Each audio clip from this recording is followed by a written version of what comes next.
She came after me, Jules. The other came after her, Oka. We were together called the Kikon Sisters. Born where the deforested mountains still stand proudly tall. Where 150 years ago, war cries of tribal warriors echoed on the misty mountains. Where our parents gave us their most precious gift, their free-spirited genes. Where all the highways still lead to dead end. The den, the den, the den, the den, the den, the den. 74 Dangan Basti, Dimapur, Nagaland, 797112, India. Our family house, located on the foothills of the eastern Himalayas, kilometer 0, where we, the Kikon Sisters, started our life journey. My 2 little sisters and my eyes, 6 little eyes, intensively observe 74 Dangan Basti, filled with the underdogs of our society. 74 Dangan Basti, where generation after generation our dogs were called Hobi. 74 Dangan Basti, which functioned as a guest house for our relatives. They came down the mountains to spend an overnight with us, but it often turned to a week, sometimes to months and years. During cold winter nights, our guests, when we ran out of blankets, would take our curtains to warm themselves at night. And they will conveniently disappear with them in the morning. By the time summer ushered in, the windows in 74 Dangan Basti looked embarrassingly naked, welcoming the summer breeze without its dainty, flowery curtains. 74 Dangan Basti symbolized a stage for me. The house that eccentrically stood alone at the end of the town. People of all shapes, sizes, colors, genders, ages appeared, disappeared, appeared, disappeared, appeared, disappeared.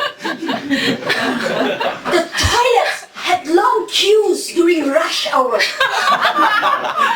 The kitchen fire never stopped producing smoke, consuming my mother's meager monthly saving for our family. 74 Dangan Basti introduced me to Naga comedy, Naga tragedy, Naga melodrama, Naga thriller, and of course Naga horror stories. I can still smell the lota bamboo shoot curry cooking in our kitchen. I can still see my 2 little sisters monkeying around somewhere. I can still hear the song, by the rivers of Babylon. All these are colorfully, permanently tattooed in my memory. The house that stood alone at the end of the town, 74 Dangan Basti, where all the highways still lead to dead end. Dead end,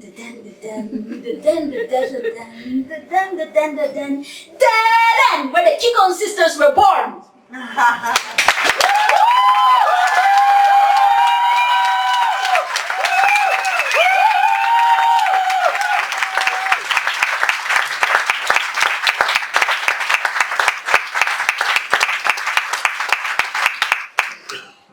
I don't hate my community of origin, Lota Naga.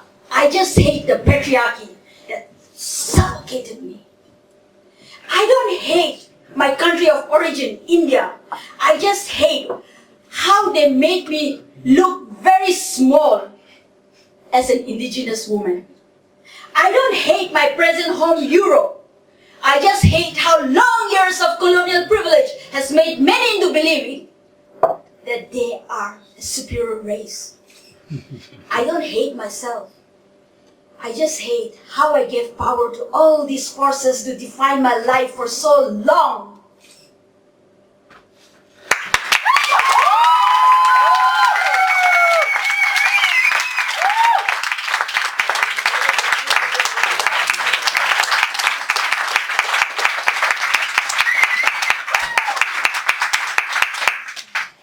little girl growing up in Nagaland, in India, I looked at some of my relatives and I thought to myself, what a bunch of assholes. And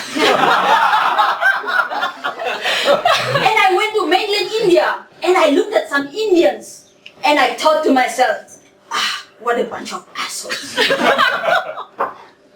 I came here to Europe and I looked at some Europeans and I thought to myself, what a bunch of assholes. And I went around the world and I looked at strangers and I thought to myself, what a bunch of assholes. And as I sat writing my asshole poem in Frederiksberg, Copenhagen, I thought to myself, wait a minute, I have an asshole too. And I felt it warmly come alive. Comfortably positioned on my chair. And I thought to myself, I will be reading this asshole poem to a bunch of assholes like